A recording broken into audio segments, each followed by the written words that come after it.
कसा आहेस? बऱ्याच दिवसांनी आलास. आणि तुझी बहीण वर्षा कशी आहे रे? अरे असा लाजतोयस का?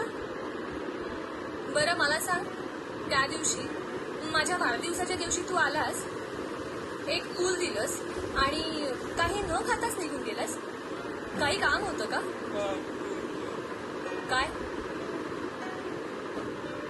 मंजू, अरे मेरे तू आलायस? बस मी तुला चहा ठेवते. हा बोल.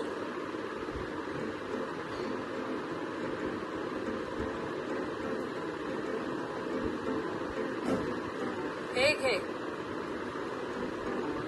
देव करो आणि याच्या बापाला लवकर सुबुद्धी मिळू दे. फार चांगला होता याचा पहिला बाप, फार जीव लावत होता याला. मला नेहमी म्हणायचे, रेणुताई माझा मुलगा आहे ना सगळ्यांमध्ये वेगळाच आहे.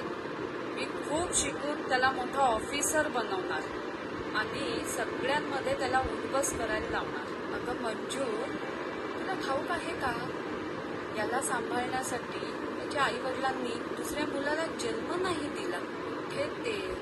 ते हा हलकट बाप, हे सगळं आहे ना त्या चंपा मावशीमुळे झालंय.